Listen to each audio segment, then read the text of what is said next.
Hello, everyone. A very good morning and welcome to this uh, video session. So, today we will be discussing one topic, respiratory volumes and capacity, from the chapter Breathing and Exchange of Gases from class 11 from zoology portion. So, let us quickly start. Yes, सो हम लोग start करते हैं respiratory volumes and capacities से. Fine. So देखिए, हमारा मतलब we know that we are doing breathing, है ना. And breathing involves two steps, two stages, that is the inspiration and the expirations. So during inspiration we are taking the air from the atmosphere, and while expiring we are passing out the air outside our body, right, that is into the atmosphere. Okay. So when we talk about the pulmonary function, it basically refers to the overall activity of the lungs to facilitate the gas exchange, specifically taking in oxygen and expelling carbon dioxide. And this pulmonary function, it can be accessed using, yes, it can be accessed using the lung volumes and the capacity. So जब हम breathing कर रहे हैं तो हम कितने amount of air को intake कर रहे हैं, कितना amount हम maximum ले सकते हैं, कितना amount को exhale करेंगे, है ना. तो ये जो हमारा lungs का function है, ये जो हमारा pulmonary functions है, इसका clinical significance भी है. ठीक है. और इसको हम लोग lung volumes and capacity से कैसे करेंगे, एक्सेस करेंगे. और ये लंग वॉल्यूम्स एंड कैपेसिटीज को मेजर करने के लिए हमें एक इंस्ट्रूमेंट चाहिए. जी हाँ, वो इंस्ट्रूमेंट का नाम क्या है, spirometer. Okay. So we will be accessing the lung volumes and the capacities using an instrument that is spirometer. And यहाँ पे एक और पॉइंट लिखा हुआ है, except for residual volume and capacities that we will see later. तो सबसे पहले हम लोग देख लेते हैं कि ये स्पायरोमीटर कैसे दिखता है ना. देख रहे हो ये स्पायरोमीटर, यहाँ पे क्या करना है, माउथ के हेल्प से एयर को ब्लो करना है, और डिपेंडिंग ऑन के आप कितना अमाउंट ऑफ एयर को एक्सहेल कर रहे हो, ये बॉल जो है वो ऊपर जाएगा, नीचे आएगा. ठीक है. कुछ इस तरह से हम लोग जो है वो टेस्ट करते हैं कि हमारा फंक्शनिंग किस तरह से हो रहा है, लंग्स का कितना अमाउंट ऑफ एयर हम लोग इनटेक एंड एक्सहेल कर रहे हैं. ओके. चलिए, तो अब हम लोग देखते हैं कि रेस्पिरेटरी वॉल्यूम्स में क्या क्या चीजें इन्वॉल्व है. ओके. तो ओवरऑल अगर हम देखें तो रेस्पिरेटरी वॉल्यूम्स में हम 4 वॉल्यूम्स पढ़ने वाले. ओके. वो 4 वॉल्यूम्स का नाम क्या क्या है, tidal volume, inspiratory reserve volume, expiratory reserve volume, and residual volume. Okay, so let's begin with the very first one, that is the tidal volume. ठीक है. सो it is the volume of air inspired और expired. मतलब normal condition में आप चल रहे हो, फिर रहे हो, आप पढ़ाई कर रहे हो, आप खेल रहे हो, आप सो रहे हो, तो आप क्या कर रहे हो, कंटिन्यूअसली कुछ अमाउंट ऑफ एयर को एटमोस्फेयर से ले रहे हो और उसको एक्सहेल कर रहे हो, इनहेल कर रहे हो और एक्सहेल कर रहे हो. तो वो जो नॉर्मल वॉल्यूम ऑफ एयर है, ठीक है, जो नॉर्मल कंडीशंस में हम लोग इनहेल और एक्सहेल करते हैं, उसे ही हम क्या बोलते हैं, tidal volume. On an average इसका जो वैल्यू होता है वो कितना होता है, अराउंड 500 ml. ठीक है. तो ये पॉइंट इंपॉर्टेंट है, इसको नोट डाउन करके रखना है. The value of tidal volume is 500 ml in average adult mail. अच्छा, ये जो सारा वॉल्यूम्स हम पढ़ेंगे, ये हम अडल्ट मेल के रेफरेंस में ही पढ़ेंगे. लोग याद रखना कि फीमेल का कंपैरेटिवली थोड़ा सा लेस होता है. ओके. चलिए, तो हमने क्या सीखा कि on an average every time when we are breathing, हम 500 ml ऑफ एयर को इनहेल कर रहे हैं और एक्सहेल कर रहे हैं. अच्छा, अब सोचो, एक टाइम जब हम ब्रीथिंग कर रहे हैं तो हमारा इतना इनहेलेशन एंड एक्सहेलेशन हो रहा है, तो एवरी मिनट हम कितना वॉल्यूम ऑफ एयर को इनहेल और एक्सहेल करते होंगे. आपको पता है कि एक मिनट में ऑन एन एवरेज आप कितने बार इनहेल एक्सहेल कर रहे हो, on an average 12 to 14 times. ठीक है. तो अब सोचो, अगर हम 12 टाइम्स मान लो एवरेज हम ब्रीथिंग कर रहे हैं, तो हमने 6000 ml, है ना, 500 इंटू 12, 6000 ml ऑफ एयर का क्या किया, एक्सचेंज किया. ओके.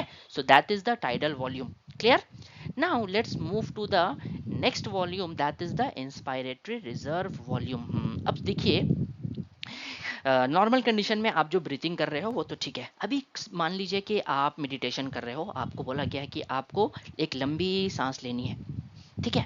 अब आप क्या करोगे, नॉर्मल अमाउंट जितना आप एयर को इनहेल कर रहे थे, अपार्ट फ्रॉम दैट आप कुछ एक्स्ट्रा अमाउंट ऑफ एयर को भी इनहेल करोगे। ये चलो मैं आपको एक और एग्जांपल देता हूँ। लेट अस सपोज कि आप एक रास्ते से पास कर रहे हो और वो रास्ते में आपको पता है कि कुछ गार्बेज हाउस है जहाँ पे बहुत सारा गार्बेजेस रहता है, ठीक है। तो वो एक छोटा सा गली है, बट उसमें क्या है, बहुत ज़्यादा स्मेल रहता है, आपको पता है। तो अब आप क्या करोगे, जब आपको उस रास्ते से पास होना है तो आप कोशिश ये करोगे कि उतने टाइम तक जब आप उस रास्ते से गुजर रहे हो तो आप सांस नहीं लो।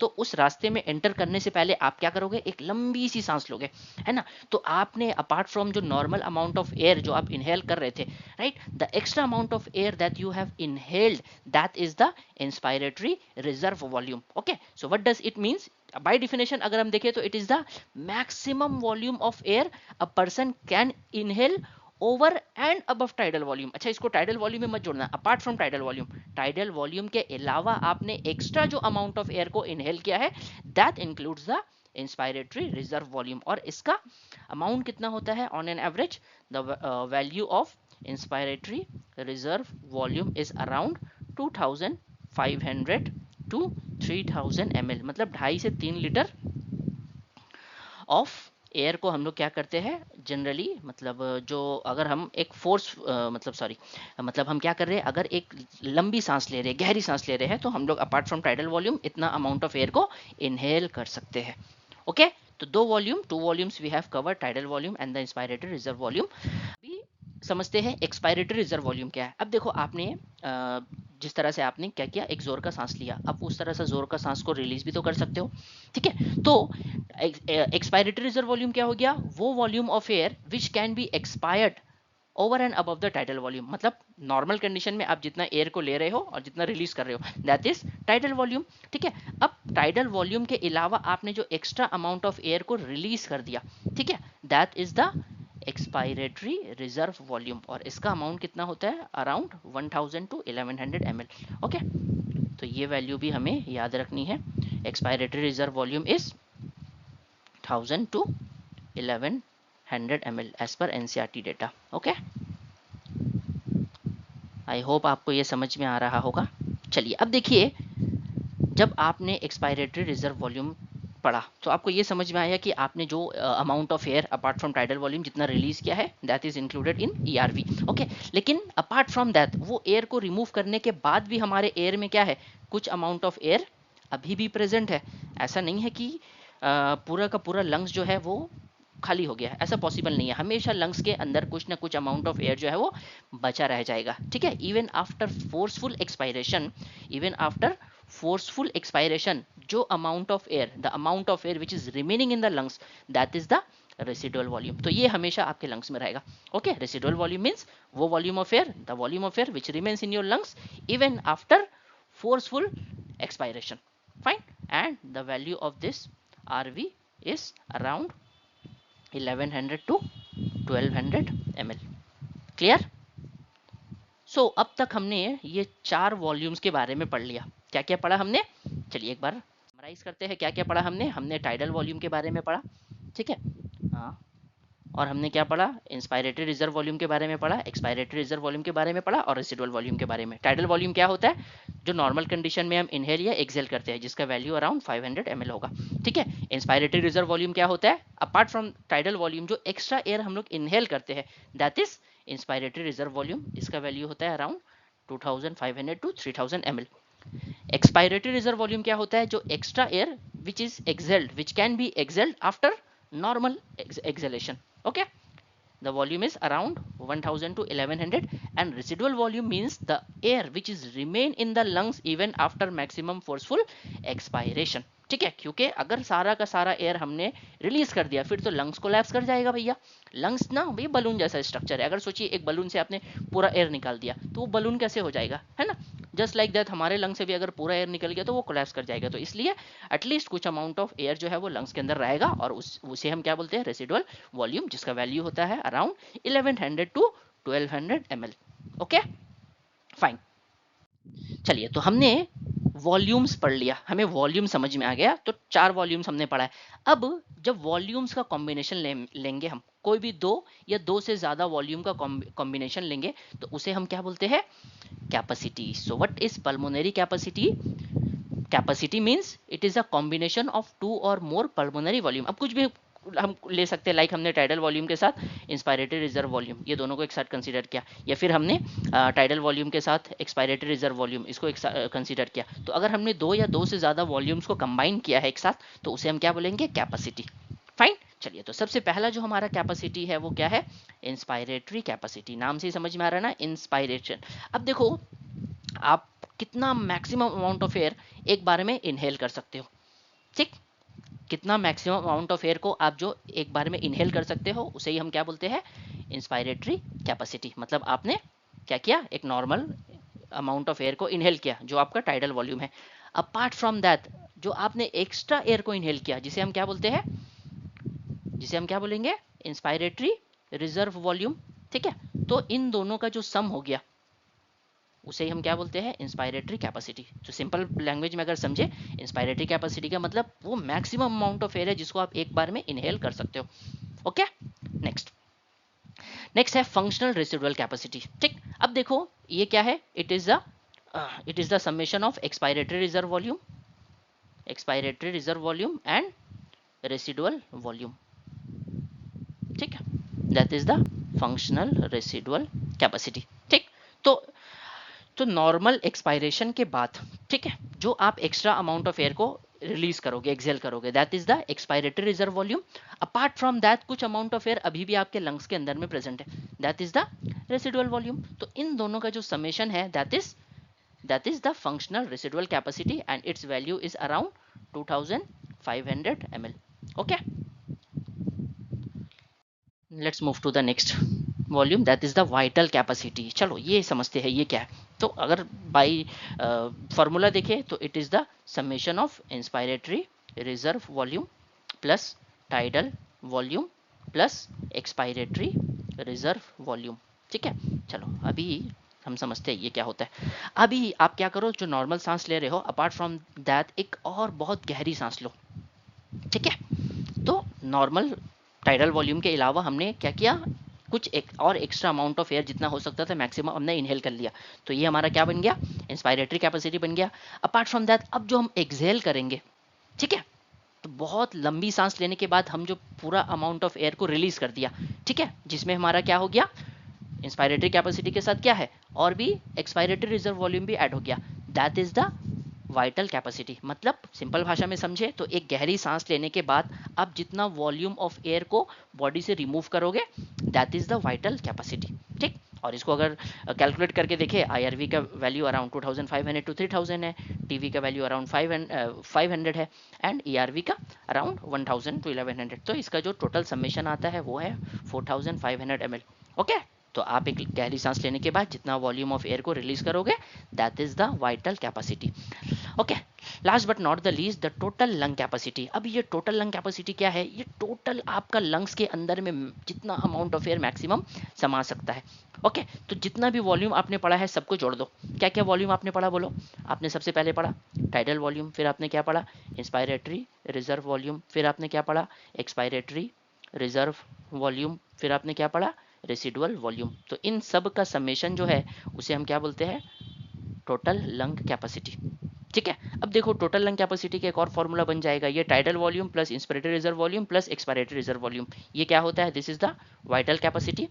और वाइटल कैपेसिटी में हमने आरवी को जोड़ दिया, तो ये भी क्या बन जाएगा, वाइटल कैपेसिटी का सॉरी टोटल लंग कैपेसिटी का फॉर्मूला। ओके, तो ये हो गया टोटल लंग कैपेसिटी का भी फॉर्मूला। तो स्टूडेंट्स अब तक हमने टोटल 4 वॉल्यूम्स और 4 कैपेसिटीज पढ़ा है, ठीक है। और ये चारों वॉल्यूम्स या कैपेसिटीज को मेजर करने के लिए हम क्या यूज करेंगे, क्या यूज करेंगे, यस, स्पायरोमीटर। लेकिन अब देखो वो जो रेसिडुअल वॉल्यूम है ना, वो रेसिडुअल वॉल्यूम को हम लोग स्पायरोमीटर से मेजर नहीं कर सकते। और सोचो जो जो कैपेसिटीज में वो रेसिडुअल वॉल्यूम आएगा उसको भी हम स्पायरोमीटर से मेजर नहीं कर सकेंगे। तो अगर हम वॉल्यूम्स में देखेंगे तो जो हमारा रेसिडुअल वॉल्यूम है वो हम स्पायरोमीटर से मेजर नहीं कर सकते।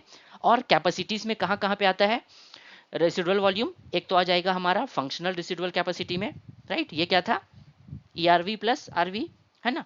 तो इसको भी हम स्पायरोमीटर से मेजर नहीं कर सकते। और टोटल लंग कैपेसिटी, इसको भी हम स्पायरोमीटर से मेजर नहीं कर सकते। तो ये 3 इंपॉर्टेंट है, एक्सेप्शन है, इसको याद रखना। राइट, क्वेश्चन आ सकता है एग्जाम्स में कि which of the following volumes और capacities can not be measured by spirometer, so answer will be residual volume functional residual capacities and total lung capacities. Okay, अच्छा इसके अलावा एक और होता है डेड स्पेस। ठीक है, एक और होता है क्या, डेड स्पेस। इसको हम लोग फिजियोलॉजिकल डेड स्पेस भी बोलते हैं।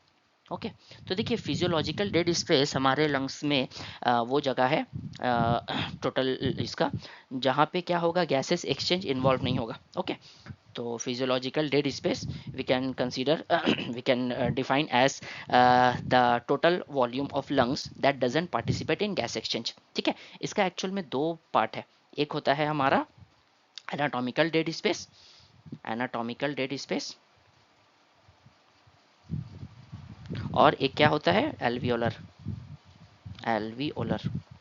अब सोचिए जो हमारा रेस्पिरेटरी पाथवे है ना, वो रेस्पिरेटरी पाथवे में वो एरिया, वो वॉल्यूम जो इन्वॉल्व नहीं है गैसेस एक्सचेंज में, that is come under anatomical dead space. ठीक है, तो ये एनाटॉमिकल डेड स्पेस का वॉल्यूम अराउंड फिक्स होता है, और अगर हम ऐसे एवरेज कैलकुलेट करें तो इट इज़ अराउंड 2.2 ml पर केजी ऑफ बॉडी वेट। ठीक है, इट इज़ फिक्स। बट ये जो एल्वियोलर डेड स्पेस है, ये रिलेटेड है किससे, ये रिलेटेड है एल्वियोलाई से। right, so it refers to alveolar dead space basically refers to the ventilated alveoli, or we can say the air sacs also, that are not perfused by the pulmonary capillaries। मतलब alveoli के अंदर में वो space, वो volume जो gases exchange में involve नहीं है। क्यों इन्वॉल्व नहीं है, मे बी वहाँ पे ब्लड वेसल्स का सप्लाई, कैपिलरीज का सप्लाई जो है वो नहीं है। ठीक है, तो ये जो डेड स्पेस है, एल्वियोलर डेड स्पेस, ये वेरी करता है percent two percent depending on the lungs condition. ठीक है, चलिए, तो ये बस कुछ एडिशनल इन्फॉर्मेशन जानना था, ये एनसीईआरटी में है नहीं उतना डिटेल्स में। तो हम लोग ने कैपेसिटीज भी कवर कर लिया। क्या क्या कैपेसिटीज हमने पढ़ा, सबसे पहले देखिए हमने क्या देखा, व्हाट इज हैपनिंग, हाँ, yes, तो inspiratory capacity, right, inspiratory capacity is the summation of tidal volume plus inspiratory reserve volume. इसको हम लोग सिंपल भाषा में कैसे समझेंगे, मैक्सिमम अमाउंट ऑफ एयर जो हमने इनहेल किया after normal expiration. Normal expiration के बाद आपने जितना मैक्सिमम अमाउंट ऑफ एयर को लंग्स के अंदर लिया, दैट इज इंस्पायरेटरी कैपेसिटी। इसका वैल्यू 3000 टू 3500 ml होगा। देन एक्सपायरेटरी कैपेसिटी क्या हो जाएगा, इसका उल्टा, मतलब कि आपने नॉर्मल इंस्पायरेशन के बाद जितना मैक्सिमम अमाउंट ऑफ एयर को एक्सहेल किया, okay, that is around 1500 to 1600 ml। Functional residual capacity, ये क्या हो गया, वो अमाउंट ऑफ एयर जो नॉर्मल एक्सपायरेशन के बाद आपके लंग्स में रहेगा, है ना। आप नॉर्मल एक्सपायरेशन किया, टाइडल वॉल्यूम, उसके नीचे जो है, राइट, जो भी एयर है लंग्स में प्रेजेंट है, that is the functional residual capacity. Vital capacity मतलब एक गहरी सांस लेने के बाद आप जो अमाउंट ऑफ एयर को एक्सहेल करोगे, है ना, दैट इज वाइटल कैपेसिटी। इसका वैल्यू कितना हो जाता है, 4000 से 4800 ml। And total lung capacity क्या हो गया, ये आपका लंग्स का टोटल मैक्सिमम वॉल्यूम ऑफ एयर है। Okay, so it is around 6 litre, that is 6000 ml। Clear students. अच्छा, ये ग्राफिकल रिप्रेजेंटेशन है, इसको देख लेते हैं, इसको सॉल्व करते चलिए। तो देखिए ये क्या है, ये स्पेस में क्या देख रहे हो, यहाँ पे आप जो नॉर्मल वॉल्यूम ऑफ एयर को इनहेल और एक्सेल कर रहे हो ना, तो ये क्या हो जाएगा, this is the tidal volume. Apart from tidal volume आपने जो एक्स्ट्रा, है ना, ये क्या हो गया, this is the tidal volume. आपने जो एक्स्ट्रा अमाउंट ऑफ एयर को क्या किया, इनहेल किया, है ना, ये क्या हो जाएगा हमारा inspiratory reserve volume. So this is IRV। Okay, then आपने जो एक्स्ट्रा अमाउंट ऑफ एयर को एक्सहेल किया, ये क्या हो जाएगा, this is the expiratory reserve volume, है ना। तो यहाँ पे लिख देते हैं ERV। और ये अमाउंट ऑफ एयर जो हमेशा आपके लंग्स के अंदर प्रेजेंट है ना, इसको हम क्या बोलते हैं, रेसिडुअल वॉल्यूम। ओके, अब देखो टाइडल वॉल्यूम और इंस्पायरेटरी रिजर्व वॉल्यूम, इसका सम को हम क्या बोलते हैं, inspiratory capacity. Then expiratory reserve volume और रेसिडुअल वॉल्यूम, इसका समेशन को हम क्या बोलते हैं, फंक्शनल रेसिडुअल कैपेसिटी। देन ये देखो, ये जो जी है यहाँ पे क्या है, इंस्पायरेटरी, यहाँ पे क्या क्या इन्वॉल्व है, IRV इन्वॉल्व है, इंस्पायरेटरी रिजर्व वॉल्यूम प्लस क्या है, टाइडल वॉल्यूम प्लस क्या है, ERV, है ना। तो ये क्या बन जाएगा, this is equals to vital capacity. Okay, and last में यहाँ पे सब कुछ आ गया, वाइटल कैपेसिटी के साथ हमारा रेसिडुअल वॉल्यूम भी आ गया। तो ये क्या बन गया हमारा, TLC, मतलब टोटल लंग कैपेसिटी। ठीक है, ये ग्राफ भी बहुत इंपॉर्टेंट है। तो आई होप आपको ये सारा चीज़ क्लियर होगा। अब हम लोग कुछ क्वेश्चंस कर लेते हैं, हाँ, हमने जो भी पढ़ा। So the first question here is, which of the following correctly defines tidal volume in a healthy adult. Definition याद करिए, टाइडल वॉल्यूम क्या है, the volume of air which can be inspired और expired after means during normal breathing. जो normal breathing में हम जो volume of air को इनहेल कर रहे हैं और एक्सेल कर रहे हैं। फर्स्ट ऑप्शन देखिए, volume of air remaining in the lungs, no. Volume of air inspired और expired, yes, during normal breathing, तो ये करेक्ट आंसर हो गया। Option C, volume of air forcibly inhaled after normal inspiration, no, ये तो IRV हो जाएगा। Volume of air forcibly exhaled after normal expiration, ये क्या हो जाएगा, ERV हो जाएगा। ओके, हमसे टीवी पूछा, तो आंसर क्या है, option B. Next question, the total lung capacity. ठीक है, टोटल लंग कैपेसिटी का क्या फॉर्मूला था, IRV plus ERV plus TV, है ना। अब यहाँ पे उस टर्म में नहीं दिया है, तो यहाँ पे देखो tidal volume plus residual volume, ये तो नहीं होगा। Then inspiratory reserve volume plus tidal volume, नहीं, ये क्या हो जाएगा, इंस्पायरेटरी कैपेसिटी हो जाएगा। Then vital capacity plus residual volume, yes, हमने पढ़ा था ना कि जो टोटल लंग कैपेसिटी है उसमें क्या आएगा, TV plus IRV plus ERV, ये तीनों मिला करके क्या हो गया, वाइटल कैपेसिटी हो गया, और इसके साथ क्या जोड़ देंगे, रेसिडुअल वॉल्यूम, तो क्या बन जाएगा, total lung capacity. Clear. Next question, which of the following respiratory capacity is maximum in the value. Very simple, just now we have seen that the total lung capacity is maximum. देखिए यहाँ option में given है total lung capacity, तो यही answer होगा। Okay, next question, so if a person has a tidal volume of 500 ml, चलिए ये question interesting लग रहा है। टाइडल वॉल्यूम कितना है, 500 ml है। Okay, then inspiratory reserve volume कितना है, इंस्पायरेटरी रिजर्व वॉल्यूम है 2500 ml। देन हमारा क्या है, एक्सपायरेटरी रिजर्व वॉल्यूम, ये कितना है, 1000 ml। हमसे क्या पूछा, हमसे पूछा है वाइटल कैपेसिटी। जल्दी से वाइटल कैपेसिटी का फॉर्मूला बोलिए। वाइटल कैपेसिटी का फॉर्मूला क्या था, it is the summation of tidal volume plus inspiratory reserve volume plus expiratory reserve volume. ठीक है, तो इन तीनों को जब हम सम करेंगे तो कितना हो जाएगा, 500 प्लस 2500 प्लस 1000, फाइन, तो it is 4000 ml। okay, so this is the correct answer. Yes, so this is the last question. Functional residual capacity is the volume of air. क्या होगा, functional residual capacity is the volume of air inspired during forced exhalation, remaining in the lungs after normal expiration, expelled during forced expiration और inspired during normal breathing. अब देखिए first option जो है inspired during forced exhale inhalation, तो वो amount of air जो हम force inhalation से इनहेल करते हैं उसे हम क्या बोलते हैं, इंस्पायरेटरी रिजर्व वॉल्यूम, तो ये तो नहीं होगा। Then remain in the lungs after normal expiration, ठीक है, वो ग्राफ याद करिए, ये देखिए ग्राफ, ये जो ग्राफ हमने देखा था ना, फंक्शनल रेसिडुअल कैपेसिटी, है ना, ये क्या था, दो चीज़ों से मिलकर बना था, क्या क्या, एक था हमारा एक्सपायरेटरी रिजर्व वॉल्यूम और इसमें क्या था, रेसिडुअल वॉल्यूम। तो the amount of air remain in the lungs after normal expiration, this is correct. Then expelled during forced expiration, forced expiration में हम जितने एयर को एक्सहेल करते हैं that is the expiratory reserve volume. Last option inspired during normal breathing, that is the tidal volume. Clear, so इसका option B is the correct answer. Fine students, okay, so with this we have come to the end. Thank you so much for attending this lecture. Thank you, bye bye.